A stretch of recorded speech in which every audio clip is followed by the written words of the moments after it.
We now know one of the two teams that will be in the World Series, and that will be the Tampa Bay Rays, as they end up winning the American League Championship Series, winning Game 7 against the Houston Astros. In this video, I'm going to talk about Game 7 a little bit, but more so the overall series and the Tampa Bay Rays as a team in general. Then I'm going to talk about the Dodgers Braves and their Game 6 and kind of previewing Game 7, which will end up deciding the other team for the World Series. So definitely very exciting. A lot of good stuff to see. So make sure that you press the like button if you did like this video. Comment what did you think about the ALCS? How do you think the NLCS will end up? And what kind of World Series does that make for? I'm really curious to get your opinion on that. And then to keep up with all these videos happening during this playoff season, make sure to hit the subscribe button. So let's talk about Tampa Bay as they were able to win this game. And Tampa Bay obviously needed that game. You know, it's Game 7. But more so, just the fact that they were up 3-0 in this series and the Astros won game after game after game. And all of a sudden it became Game 7. Because even when the Astros had won Game 5, I was still saying to myself, you know what? Tampa Bay's a really good team. They already had a 3-0 lead. You know, Houston won a game, but Tampa is good enough to where they'll still win the series no matter how many games it is. Then Houston won another game, and I was like, all right, you know, I still think Tampa should do it. Then Houston won another game, and I was like, all right, now this is quite the series we got here. Because once it gets to Game 7, anything can happen. Like, you can't just pick a team, because if it's gone that far, obviously the two teams are very evenly matched, and it could go either way. Like, I'm going to say the same thing for Dodgers Braves, because you know, when the Dodgers lost that big game with Kershaw on the mound, I was like, that's it. Dodgers blew it. You know, typical Dodgers. Braves can go on right to the World Series. But now the Dodgers have shown some fight, winning back-to-back games. Now they've set up a Game 7. So now that series could go either way. So Game 7s could always be crazy. But it's good to know that when you are in a do-or-die Game 7, to have somebody like Charlie Morton make that start, it helps your team out tremendously. And what I love about this Tampa Bay Rays team is that they are built the right way. They have multiple really, really good starting pitchers that they could use, whether it is Charlie Morton, who you saw tonight, or Tyler Glasnow, who's been sensational this whole postseason. Blake Snell's been a little up and down. Expect a little more out of him. Cash uses the bullpen, all the different arms, whether it's Fairbanks or Castillo or Nick Anderson or, you know, Curtis, and you'll see Thompson. I mean, the Rays will use a lot of different pitchers. They warmed up Jose Alvarado every now and then, but he couldn't really get into too much game action, so that's something to always keep an eye on. You know, a lefty throwing really hard. That's always a tough matchup for any team, really. So just the way Tampa Bay does it, and then like always, just multiple guys stepping up. In this game, Mike Zunino played a big role, especially once the Astros got a couple runs late. So the home run and the sacrifice fly that's near hit ended up being major difference makers. And the thing about Tampa Bay is that going into the season, no one really used circling the lineup. No big-time star player that carries the team. No Mike Trout, Mookie Betts kind of, you know, household name, perennial all-star kind of guys in their lineup.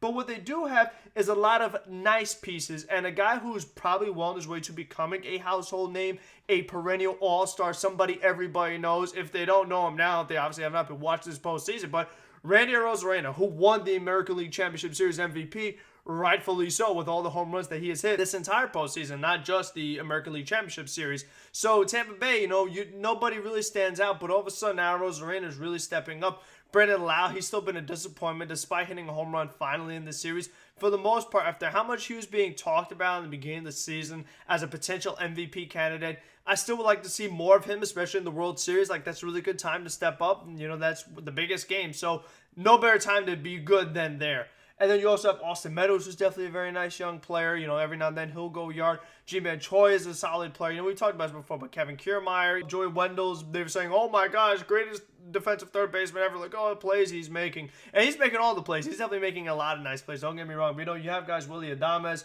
So you just go down the line. Everybody could just get the job done. You know, you have confidence in everyone. And you just have a lot of confidence in this Tampa team, knowing that they obviously couldn't match up with anybody because they're starting pitching, because they're relief pitching, because they have all these hitters, different hitters, stepping up at different times. It really makes them a very, very tough matchup, and I'm really curious to see what they end up doing in the World Series. Again, I'm glad they won because I just would have felt so bad for them if they ended up blowing this. That would have been such a disappointment. I mean, a 3-0 lead. It's only happened one other time, so you don't want to be the second team to do it. That would just be really, really embarrassing.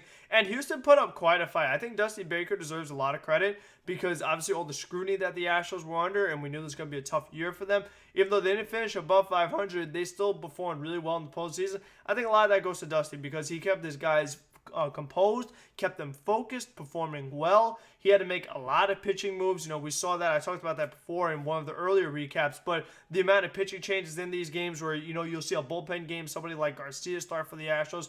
I mean, not having Verlander because he's down for the year, that was a massive deal. Garrett Cole leaving in free agency. So the Astros tried to piece it together with a lot of young pitchers, but a lot of guys stepped up. Framber Valdez, Josh James, Jose Urquidy. We saw somebody like Luis Garcia pitch. Lance McCullers bouncing back after being injured last year. Zach Greinke wasn't exactly the pitcher that you hoped for, especially when the Astros acquired him in the trade deadline last season.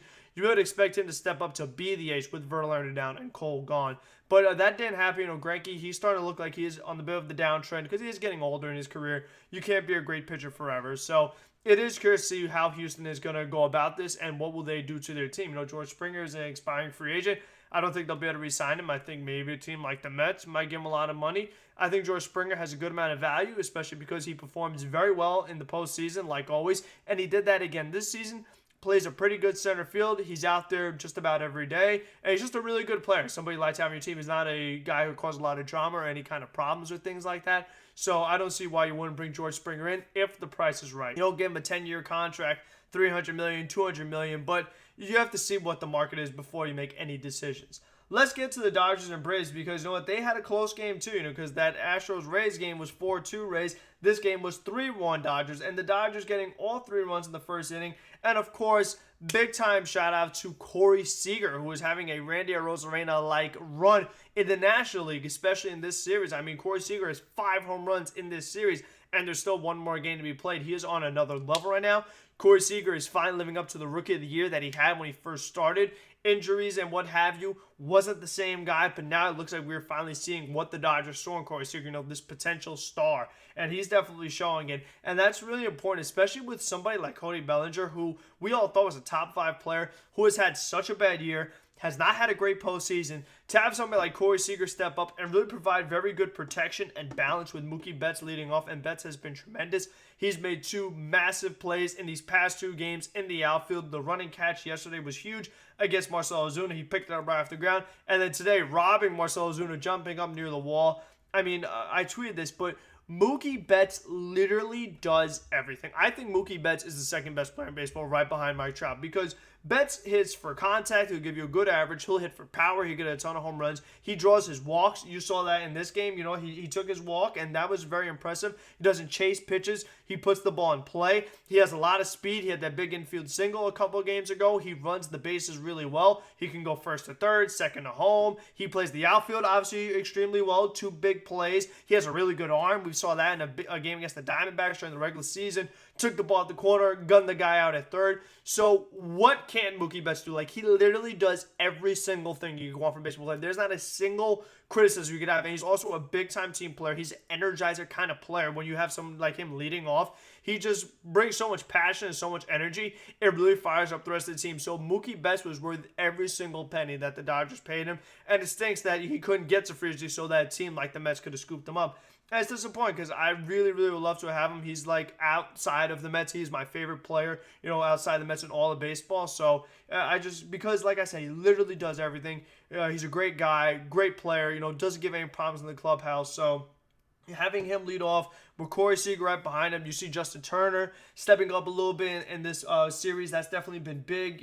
Rios hit the home run a couple days ago, but other than that, that was really it for the Dodgers in this game. And the Braves have really been struggling with base runners. I mean, Walker Buehler, bases loaded, nobody out, gets out of it. Then the very next time he goes to that lower half of the order with guys like d'Arnaud and that, they had a few runners on again, less than 2 outs. They stranded them. And that's kind of been a theme with the Braves. And that started in the very first series, the wild card series against the Reds.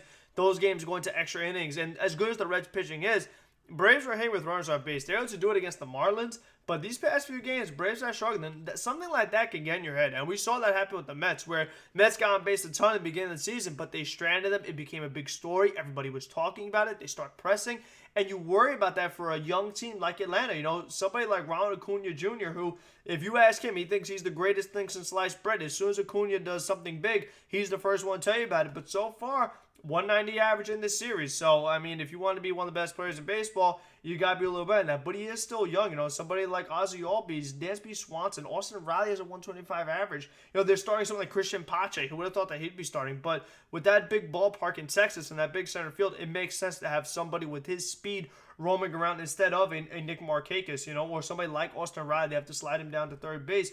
The Braves had to do a lot of different things with their lineup in this particular series. They've definitely been moving some guys around, no doubt about it, because one day you see Johan Camargo out there. So they've been definitely trying to see what works. Travis d'Arnaud got a couple hits today, so that definitely gets me worried because we know what kind of a series he had against the Marlins. He was red hot.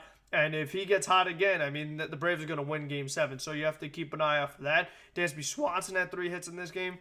And Nick Markakis always scares me because he has a 286 average in this series. Obviously, Freddie Freeman's probably the National League MVP, one of the better hitters in all of baseball. So for both these teams, there's a lot of talent. I think Ian Anderson, there's going to be a huge game for him. You know what I mean? We'll see how he does. Max Fried, after that bad first inning, he was Max Fried, really good. And Walker Buehler finally stepped up. I've been waiting for this in because a lot of people have talked about Buehler for a while now. I've been waiting to see it, and he definitely showed it to me. And you know what? We'll see what the Dodgers do tomorrow because they got to show it again. It's good enough to get to Game 7. It's another thing to win it. And the Astros learned that because even though they made the good comeback against Tampa, they weren't able to seal the deal. So please, for the Met fans' sake, close the deal, Dodgers, and beat the Braves. Hopefully you guys enjoyed this video. If you did, obviously like, comment, subscribe, share, tell a friend, tell your dog, tell them to hit subscribe. Everybody, and until the next one, be safe, be smart, be healthy, and have a good one, everybody.